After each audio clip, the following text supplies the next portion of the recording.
The morning sky over Denver was flawless, a deep, endless blue brushed with thin streaks of white. The kind of day pilots love. The kind of day when nothing is supposed to go wrong. Flight 219, a 737 bound for Atlanta, rolled steadily down the runway. Inside, passengers settled into the rhythm of travel, clicked, pages of magazines turned, the gentle murmur of conversations floated through the cabin. Coffee aroma filled the air, mixing with that faint metallic scent of pressurized air. Everything felt routine, perfectly ordinary. In seat 2, sat Lieutenant Colonel Laura Hayes, wearing a soft gray hoodie and jeans, her dark hair pulled back in a simple ponytail. To anyone glancing her way, she was just another traveler heading home after a long week. No one knew that the quiet woman sipping black coffee had logged over 3,000 combat flight hours, or that her call sign Eagle 01 was legend among pilots. Laura had spent her life in the skis. From Afghanistan to the Arctic, she'd flown jets through storms most pilots wouldn't dare imagine. Yet today, she wasn't flying. Today, she was supposed to rest. As the plane climbed smoothly through 30,000 feet, she leaned back, closed her eyes, and listened to the hum of the engines, a sound she trusted more than her own heartbeat. The flight attendants served drinks, laughter sprinkled through the aisles, and a toddler giggled at the window as clouds drifted past. For the first time in months, Laura allowed herself to relax. But fate has a way of interrupting peace at its most fragile moment. It began as a soft vibration beneath her feet, barely noticeable. Then came a low growl from the left engine. Laura's eyes opened instantly. The sound deepened into a harsh metallic rattle. She looked around. Other passengers barely noticed, lost in their screens and snacks. But her trained ear knew better. That wasn't turbulence. That was trouble. Then came the boom. A thunderous explosion ripped through the aircraft, shaking it like a toy in a storm. The left engine burst into flames, sparks trailing behind like dying fireworks. Oxygen masks dropped from the ceiling, passengers screamed, and overhead compartments flew open, spilling luggage across the aisles. Laura's instincts kicked in before fear could. She scanned the cabin, no decompression, so the fuselage was intact. That was something. The pilot's voice crackled through the intercom, shaky but composed. "Ladies, we've just experienced an engine failure. Please remain calm and stay seated. We are assessing the situation." Laura could hear the tremor in his tone, the kind of uncertainty only another pilot would recognize. He was scared, not nervous, scared. She leaned forward, eyes narrowing. If he didn't regain control quickly, the asymmetric thrust from the right engine could send them into a roll. Her mind raced through possibilities: wind shear, compressor stall, bird strike. But the altitude meant one thing: if they didn't act fast, they'd lose lift. Across the aisle, a teenager sobbed into her mother's shoulder. An elderly man fumbled with his mask. Laura forced her breathing steady, thinking through every checklist she'd ever memorized. Engine 1 out. Maintain altitude. Fuel. Check hydraulics. Another violent shudder rocked the plane and trays clattered to the floor. The screams rose louder, a desperate chorus of terror. Laura's pulse stayed calm. She'd faced missile locks and cockpit fires, but this was worse. These weren't soldiers. These were innocent people. And their lives now depended on whoever sat in that cockpit. Laura tightened her, heart thudding like a drum. "Don't do it," she whispered under her breath, imagining the pilot's next move. "Don't pull too hard on the yoke, keep her level." But the plane banked left too far, her jaw clenched. He was losing control. Without hesitation, Laura stood, ignoring the flight attendant's desperate shout. "Ma'am, please remain seated." Her reply came sharp and steady, carrying authority that cut through the panic. "I'm Air Force, let me through." The attendant froze. Something in Laura's tone, command, certainty, purpose, made obedience automatic. Passengers watched as the woman in the gray hoodie disappeared through the cockpit door, stepping into chaos. The air smelled of burning oil and fear. Inside, two pilots fought to steady the aircraft. Warning lights flashed red across the panels. One man gripped the controls, knuckles white, muttering, "We're losing pressure. She's not responding." Laura moved between them, her voice a steady anchor amid the storm. "You're about to lose engine 2 if you don't shut down now." The captain turned, startled. "Who are you?" She locked eyes with him, calm as ice. "Colonel Laura Hayes, United States Air Force." His mouth fell open. The name hung heavy in the air. For the first time since the explosion, hope flickered inside that cockpit. Because Eagle 01 had just taken control, the cockpit was a storm of alarms and flashing red warnings. Smoke seeped faintly from the control panel, the acrid stench of burning oil mixing with adrenaline and fear. The captain's hands shook on the yoke. The first officer shouted coordinates to no one in particular, his headset slipping down his face. The plane bucked violently, dipping its nose toward the endless gray clouds below. "Pull it back, pull it." "I'm trying," the captain barked. Laura shoved herself between them. "Enough!" Her voice was sharp, commanding, the sound of control returning to chaos. "Set your flaps to 5 degrees, keep her steady." Both men froze at the authority in her tone. The captain turned, sweat dripping from his temple. "Colonel Hayes," he muttered, disbelief overtaking panic. She nodded once, never taking her eyes off the instruments. "You're losing hydraulic pressure and airflow balance. Kill the now before you lose both engines." The co-pilot hesitated, but Laura slammed her palm on the switch. The alarm pitch softened. The plane steadied slightly. Outside the cockpit door, the cabin was a nightmare. Passengers screamed prayers, clutching one another. Oxygen masks dangled like ghostly vines. A baby wailed. A flight attendant crouched in the aisle, trying to calm a woman hyperventilating into her mask. Drinks, papers, and cell phones floated in the weightless chaos of half-gravity. Laura barely noticed. Her mind was locked in its own world, a mechanical ballet of memory, instinct, and precision. "Altitude," she demanded. 28,000 dropping, the co-pilot replied. "Speed." 270 knots. "Too fast for a descent that steep," she said. "Trim nose up 2 degrees, now." The captain obeyed. The aircraft's nose lifted, the fall slowed slightly, but not enough. Every second felt like a countdown to disaster. Ground control's voice suddenly crackled through the static. "Flight 219, do you read? You're losing altitude. State emergency status." Laura grabbed the radio. "This is Lieutenant Colonel Laura Hayes, U.S. Air Force, taking control. We've lost Engine 1. Engine 2 unstable, declaring full emergency." A stunned silence answered her transmission. Then, "Copy, Colonel Hayes. Stand by for military coordination. Godspeed." In the cabin, the chaos deepened. The aircraft jolted again as a shockwave of turbulence struck. A food cart slammed into a wall.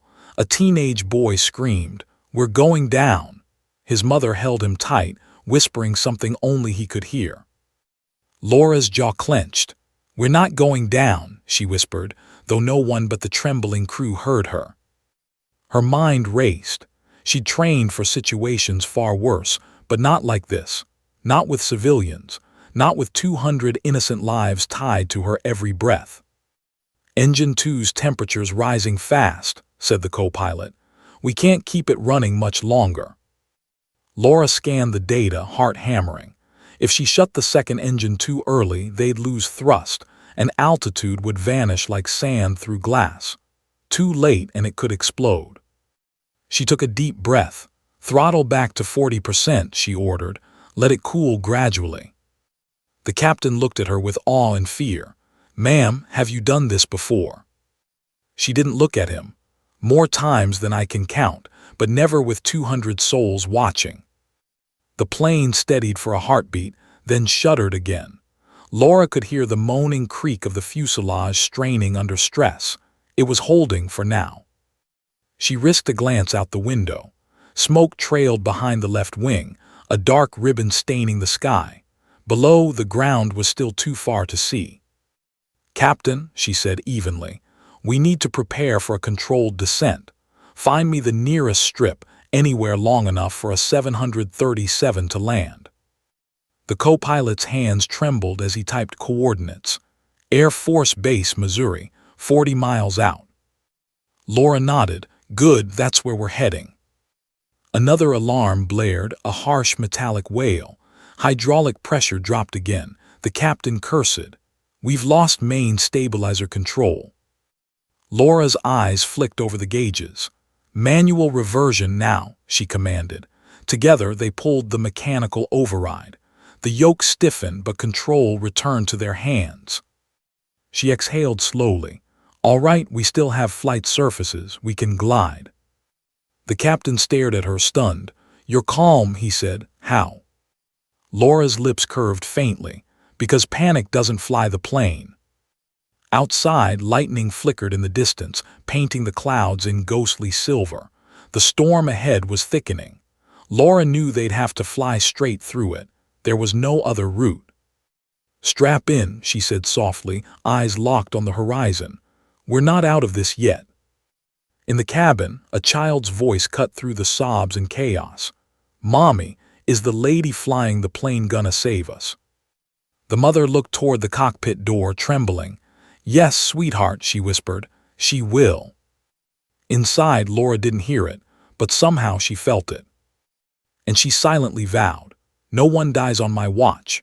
The cockpit air felt thick, metal, smoke, and human fear all blending into one suffocating breath.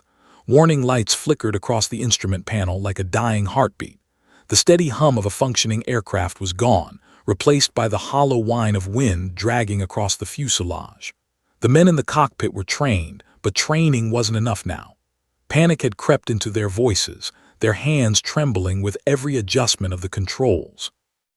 Laura Hayes sat forward, eyes sharp, every nerve firing with the precision of years in combat. She'd seen chaos before, dogfights, missile locks, full systems failure. But this was different. This was a commercial jet carrying 200 lives, not a fighter with a single pilot. Every decision here would ripple outward, touching families, children, strangers, souls who never knew her name. "Hydraulics are dropping fast," the co-pilot muttered, voice breaking. "Aileron response is sluggish. We're losing control of roll." Laura's voice cut through the panic like a clean blade. "Then we stop reacting and start thinking." The captain looked at her, desperation bleeding into his words. "We can't stabilize the nose. We're too heavy, too slow." Laura pointed to the engine gauges. "Throttle engine 2 down to idle. Keep it alive, but don't overheat it." "That'll drop altitude," the captain argued. She met his eyes, unflinching. "We're already dropping, but if that engine flames out, we'll fall faster than you can pray." The captain swallowed and did as she said. The vibration eased slightly. The plane still trembled, but now it felt guided, as if a steadier hand had taken the reins. Laura reached for the radio. "Kansas Center, this is Flight 219. Lieutenant Colonel Laura Hayes, Air Force Test Command, assuming control." The radio hissed with static before a voice broke through. "Copy, Colonel Hayes. Wait, did you say Hayes?" "That's correct. We've lost Engine 1, Engine 2 unstable, hydraulics compromised. Request immediate emergency assistance and military escort. 200 civilians." The voice hesitated, the operator clearly processing the name. Then came a sharper tone, firm but respectful. "Roger that, Colonel. We're alerting Air Force Base. They'll have Raptors airborne within minutes." The co-pilot stared at her. You called in F-22s." She didn't look away from the horizon. "If we lose this plane, we'll need air guidance through the descent. Raptors can give us ground visuals and communication backup." The captain blinked, half in disbelief, half in awe. You just turned this into a military operation." Laura's tone stayed even. "No, Captain, I just gave us a fighting chance." Behind the cockpit door, the cabin was still chaos. The flight attendants tried to keep people calm, forcing masks over shaking faces, whispering prayers they didn't believe. A young man knelt in the aisle, crying quietly, clutching his phone to his chest, recording what he thought were his last words. Laura blocked out the noise, the screams, the sobbing, the human fear pressing through the walls. She focused on what she could control, the sky. "Altitude?" she asked. 22,000 and holding. "Good, level the wings easy. No jerking, we're gliding this bird." For a moment there was calm, not peace but the illusion of it. The captain took a shaky breath. "How are you so calm, Colonel? We're one spark away from becoming a headline." Laura's jaw tightened, because I've been the headline before. She didn't elaborate. She didn't need to. Every pilot in the military had heard the story, how Eagle 01 had landed a stealth bomber with both engines on fire and zero visibility. She'd done the impossible once. Now she had to do it again. The plane dipped slightly as turbulence rocked through. Laura gripped the yoke, muscles straining. "Easy, steady," she murmured, coaxing the aircraft like a living creature. The captain watched her, awe dawning over fear. "You're really doing this," he whispered. Laura didn't answer. Her eyes locked on the faint shimmer of light breaking through the clouds ahead. The storm was beginning to clear, but so was their luck. A new alarm blared, fuel imbalance. She cursed softly. "Leaking again. We'll have to dump the excess before the right engine floods." The co-pilot reached for the switch, but Laura stopped him. "Not yet. Wait for the F-22 escort to confirm range to. I'm not risking fuel loss until we have a clear descent path." Static crackled again in her headset. Then came the voice, steady, familiar male. "Flight 219, this is Falcon 21 out of. We're en route to your position. ETA 4 minutes. Hang tight, Colonel." For the first time since the explosion, Laura allowed herself a faint smile. "Copy that, Falcon 21. It's good to have wings nearby." "Wings?" the captain asked. She glanced at him. "Guardian angels," she said quietly. The engines moaned again, but the aircraft held its line. The storm outside pressed against them, black and roaring, but inside that cockpit, between one terrified captain, one trembling co-pilot, and one unshakable colonel, a fragile thread of hope had begun to form. Laura looked out into the void of sky, her reflection flickering in the cracked glass of the cockpit window. "All right," she whispered to herself. "Let's bring them home." Dark clouds swirled like bruises across the Kansas sky, stretching endlessly ahead. Flight 219 trembled through the turbulence, its engines groaning like exhausted lungs. Inside the cockpit, Laura Hayes sat with shoulders square, eyes locked on the horizon, every muscle taut. Beneath her calm, she could feel the weight of 200 lives pressing down, heavier than any aircraft she had ever flown. Falcon 21 to Flight 219, visual contact in 30 seconds, came the steady voice over comms. Laura exhaled softly. "Copy, Falcon. We're descending through 20,000, one engine idle, second unstable." The captain glanced at her, still half in disbelief. "They're really sending Raptors for us." Laura nodded slightly, her gaze steady. "They don't just send F-22s for anyone." A flicker of silver appeared through the storm. Then another, two sleek shapes cutting through cloud like blades. Their formation was tight, precise, beautiful. The F-22 Raptors glided into view, one on each side of the crippled passenger jet, vapor trails spiraling off their wingtips. For a heartbeat, even the storm seemed to pause. The radio crackled again. "Flight 219, identify call sign for confirmation." Laura leaned forward, pressing the transmit button. Her voice was calm, low, and firm. "Call sign, Eagle 01. Silence, not static, not hesitation, silence. The kind that feels like the entire sky just stopped breathing. Then a voice came through, softer this time. "Ma'am, did you say Eagle 01? Laura smiled faintly. "Affirmative." The second pilot, his tone full of awe, broke in. "Colonel Hayes, it's an honor to fly with you, ma'am." The captain blinked at her. "They know you." "They've heard the stories," she replied simply. "Every pilot has." Outside, the Raptors adjusted their formation, flying closer, matching every tilt and drift of Flight 219. Their movements were elegant, reassuring, like guardian angels flanking a wounded bird. "Falcon 2-1 to Eagle 0-1, came the lead pilot's voice. "We've got your visuals, Colonel. You're trailing fuel and fire on the left side. Recommend you dump excess weight before descent." "Copy, Falcon. We'll initiate dump once we hit 15,000, Laura replied. The F-22 stayed silent for a moment.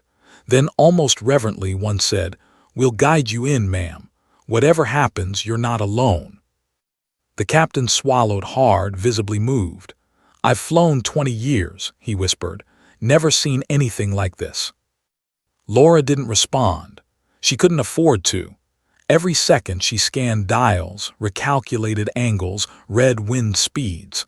Her mind worked faster than the computers, predicting how long the right engine could hold before it quit completely. A streak of lightning split the sky, and thunder followed like artillery fire.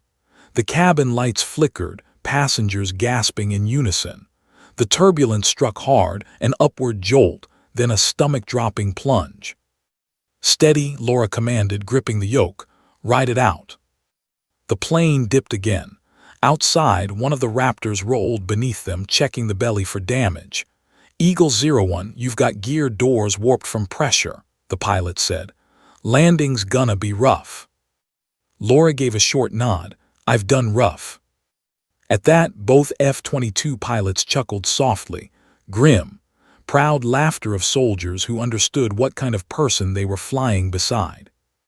The storm thinned ahead, streaks of light breaking through the gray. Below, farmlands appeared, green and gold patches of Kansas rolling toward the horizon. Somewhere beyond those fields waited Air Force Base. Laura's voice softened for the first time.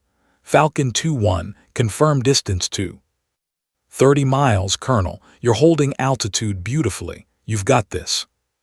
"Copy that, Falcon." The captain turned to her. "How can you sound so calm?" Laura's eyes never left the sky. Because panic doesn't solve physics, airspeed and lift do. The radio chimed again. "Eagle 01, this is Falcon Control. It's cleared runway 2 for emergency landing. Emergency crews are ready. You'll have lights from 15 miles out." Laura adjusted the yoke, steadying the glide. Acknowledged. For a moment the world seemed to slow. The Raptors flew slightly higher now, sunlight glinting off their wings. To the passengers staring out the windows, they looked like hope itself, two angels escorting a broken bird through heaven's edge. Inside the cockpit, Laura glanced at the fuel gauge, then whispered almost to herself, "We're not done yet." "Ma'am," the co-pilot asked. She didn't answer. Her eyes were locked on the field of clouds ahead, the last barrier before descent. "Falcon 2-1, she called. "Once we're clear of cloud cover, I'll dump fuel and start final glide. Stay close." "We're right here, ma'am," came the quiet reply. The plane pierced through the final layer of storm. Sunlight flooded the cockpit, painting Laura's face gold. Behind them trailed smoke and flame. Ahead lay silence, hope, and the fight to bring them home. The clouds thinned to reveal the vast, golden plains of Missouri stretching endlessly beneath them. Flight 219 now glided like a wounded bird, its left engine trailing smoke that curled upward in long, ghostly spirals. The passengers had grown quiet. No more crying, no more whispers, just the eerie stillness that follows the moment everyone realizes their fate hangs on one person. Laura Hayes felt the vibration through her seat as the right engine coughed again. The instruments flickered red warnings across the panel. "Engine 2 unstable," the co-pilot muttered. "I know," Laura replied, voice steady. "Feather it down, we'll glide." The captain frowned. "At this altitude, we'll lose speed too fast." Laura's eyes were calm, calculating. "We won't if I control the descent precisely, trust me." The F-22s remained flanking close, sleek and silent protectors. Over the comms, Falcon 2-1 spoke again. Eagle 01, we're reading heavy drag on your left wing. You're losing altitude faster than expected. Copy Falcon, starting fuel dump now. The plane shuddered as a stream of fuel spewed from beneath the wings, a glittering silver arc that evaporated instantly into the sky. Dump complete in 30 seconds, Laura said. Falcon, confirm clearance corridor 2. Clear path, Colonel. You're lined up perfectly with runway 2. Copy that. Inside the cabin, oxygen masks hung loosely as a flight attendant moved down the aisle, holding on 2 seats for balance. Ladies, and please stay seated. The pilots have everything under control. Her voice cracked slightly on the last word, but she forced a reassuring smile anyway. A small girl in seat 23A clutched her teddy bear. Beside her, an elderly man whispered prayers under his breath. In the cockpit, Laura checked the altimeter, 10,000 feet and dropping fast. She turned the yoke slightly left, then right, trimming out uneven airflow. The aircraft groaned in protest. The captain swallowed hard. We're descending faster than glide ratio allows. I know, Laura said, but we're also lighter now, we'll make it. The second F-22 pilot broke in, his tone firm but respectful. Eagle 01, if you need a nudge, we can flank your turbulence to stabilize airflow. Laura paused, impressed. Copy that, Falcon 2-2, do it. Moments later, one of the Raptors slipped forward, cutting through the air and generating a stabilizing pocket of pressure. Instantly, the shuddering eased. The nose lifted slightly. The jet began gliding smoother. The captain looked out in awe. That just saved us. Laura allowed herself the faintest smile. Sometimes it takes an angel with afterburners. The radio crackled again. Eagle 01, control, you're 5 miles out. Altitude 6,000 and dropping. You've got wind shear at 2,000, expect crosswinds. Understood, Laura replied. Flap set 15, gear down.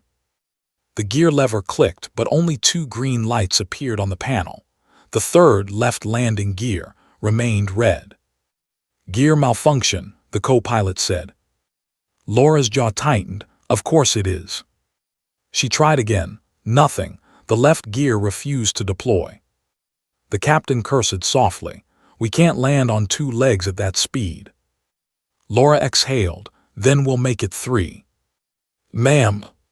She adjusted the trim and bank angle, thinking fast. If I keep the left wing lifted just long enough, we can touch down on the right gear first, then settle. It'll be rough, but survivable. The co-pilot stared at her. You've done this before. Once, she said. In Iraq, different bird, same sky. Over the radio, Falcon 2-1's voice returned. Eagle 01, we see your gear issue. Want us to call it in? Negative, Laura said. No panic calls, just keep the corridor clear. Understood, ma'am. Ahead, the runway came into view, thin, dark, and narrow, surrounded by emergency lights. Fire trucks lined the edges, their sirens silent but lights flashing. Laura steadied the controls. Brace for impact checklist, she ordered. The captain nodded, flipping switches. Cabin secure, flaps 30, airspeed 160 knots. Laura took one last deep breath. This is it. As the plane descended through 3,000 feet, turbulence hit again, violent, jarring, almost defiant. The right engine flamed out completely. Engine 2 dead, shouted the co-pilot. Then we glide, Laura said. Hold on. The ground rushed up to meet them. The Raptors fell back slightly, clearing the path but staying close enough to witness history. At 1,000 feet, the captain whispered, We're coming in too hot. Laura's hands tightened on the yoke. We'll bleed speed on the flare. The altimeter spun. 800, 500, 200. Now, she yelled. The jet's nose lifted slightly, airspeed dropping. The right landing gear struck first, screeching metal against asphalt. Sparks exploded beneath them. The left wing dipped. Laura fought the yoke, her arms trembling from force. Hold it. The plane slammed down again, one wheel tearing off, fuselage grinding sideways. Fire erupted along the wing. But somehow, impossibly, they stayed upright. The Raptors roared overhead, banking in salute. Inside the cockpit, smoke filled the air, alarms screaming, but Laura just whispered, "We're home." The world exploded into chaos the moment Flight 219 screeched to a halt. Flames licked along the left wing, feeding on spilled fuel. The air outside shimmered with heat, sirens blaring across the tarmac. Inside the cabin was a haze of smoke and screams, the acrid scent of burning metal filling every breath. Laura Hayes ripped off her headset. "Evacuate now." The captain hesitated, still stunned by the landing. "Laura, you saved." "No time," she barked. "Get those doors open." He snapped out of it, grabbing the intercom. "Evacuate, evacuate." The co-pilot lunged toward the rear, helping attendants wrestle open the emergency slides. Passengers surged forward, their fear palpable, raw. The flight attendants shouted orders, herding them like soldiers under fire. Laura unbuckled, checked the cockpit once more, then turned back. Smoke poured in through the seams. The plane's left side was engulfed, orange light flashing through shattered windows. She grabbed a fire extinguisher from behind the captain's seat, kicked open the cockpit door, and stepped into the aisle. The cabin was chaos, crying children, people coughing, some frozen in shock. "Move, follow the lighted path. Go, go, go," Laura commanded, her voice cutting through the noise. A young man stumbled near row 12, clutching his leg. Laura sprinted, pulled his arm over her shoulder, and dragged him toward the front. "You're not dying here, son. Let's move." Outside, emergency trucks raced closer. The F-22s that had escorted them were still circling above, radioing coordinates to ground control. Firefighters reached the fuselage, blasting foam at the flames. But the heat was intense, the left side too unstable to approach.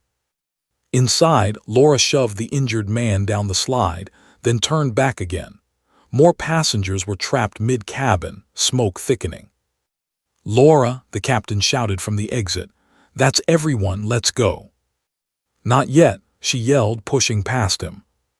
Through the haze, she saw a mother clutching a toddler who wouldn't move, frozen with fear. Laura crawled through the aisle, coughing, her eyes stinging. She grabbed the child and lifted her. "You're okay, sweetheart. We're flying again, okay? Just one more jump." She guided them toward the slide, but a muffled explosion shook the aircraft. The left fuel tank blew, sending a blast of fire through the cabin. Laura threw herself over the mother and child, shielding them. The heat seared her back, but she gritted her teeth and pushed them down the slide. "Go," she screamed. Outside, firefighters sprayed foam across the wing as it collapsed inward, sending sparks raining down. The captain turned back to see Laura still inside. "Hayes," he shouted, "get out." She could barely hear him through the roaring flames. Every instinct screamed to run, but she spotted movement near the back, a faint cough. Someone was still there. "Damn it," she whispered, running toward the sound. An older woman, pinned by a broken tray cart, gasped for air. Laura kicked the cart aside, lifted her by the arms, and began dragging her forward. Each breath felt like fire, but she refused to stop. At the exit, the floor beneath her began to melt. Her boots stuck for a second, then tore free.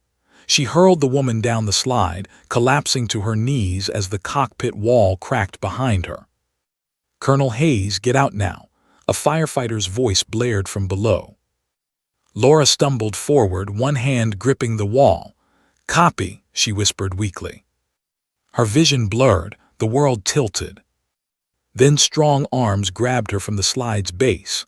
Firefighters pulled her to the ground, dousing her with foam as she coughed violently, lungs burning. "Everyone's out," shouted a rescuer. "All passengers accounted for." The captain knelt beside her, eyes wide.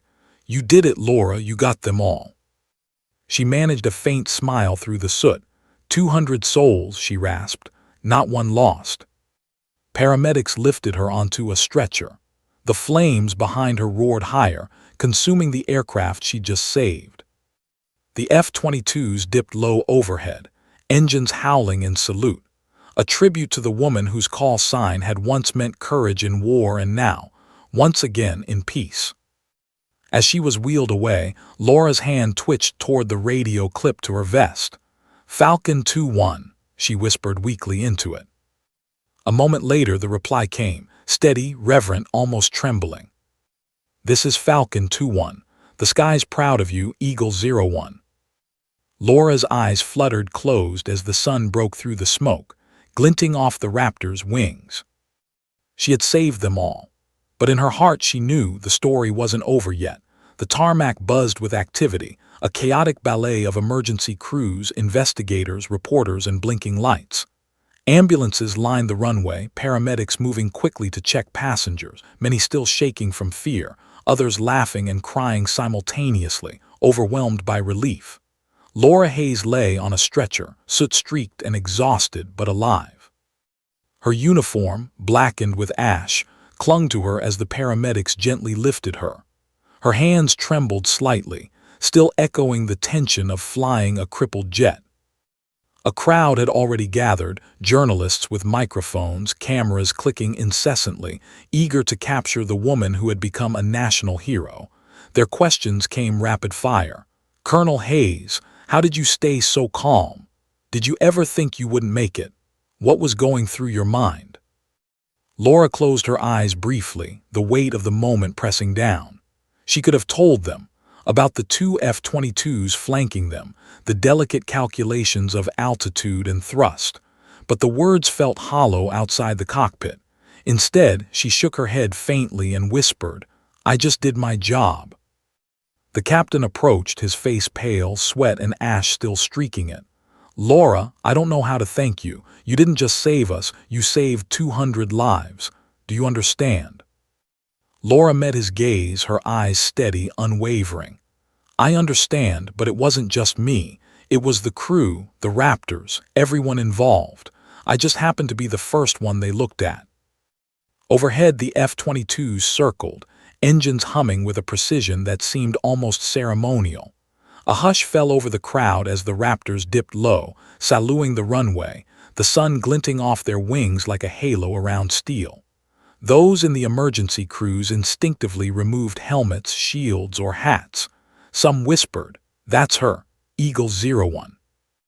As she was escorted toward an ambulance for evaluation, a sudden commotion erupted near the perimeter. Cameras swiveled, journalists ran, and the crowd parted. A young F-22 pilot, the one who had flown closest during the escort, leaned over a railing and murmured into the radio, "Falcon 2-1 to Eagle 01. Can you respond?" Laura, still catching her breath, pressed her hand to the mic. I copy, Falcon. All passengers accounted for. Aircraft is toast, but the people are safe." The pilot's voice was soft but carried through the channel. "Outstanding, ma'am. Outstanding. The nation owes you more than I can say." She allowed herself a faint smile, one of fatigue and quiet satisfaction. Then, without warning, she vanished from the crowd. Witnesses swore they saw her move like a ghost, slipping between the chaos of emergency crews, avoiding cameras and disappearing behind a service vehicle before anyone could stop her. The captain spun around, eyes scanning frantically. Where did she go?" One paramedic, shaking his head, muttered, "I don't know, she's just gone."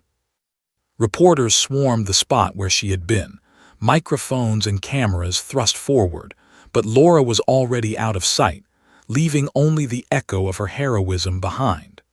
Her absence added an air of mystery to an already unbelievable story. Whispers began to ripple through the crowd. Who is she really?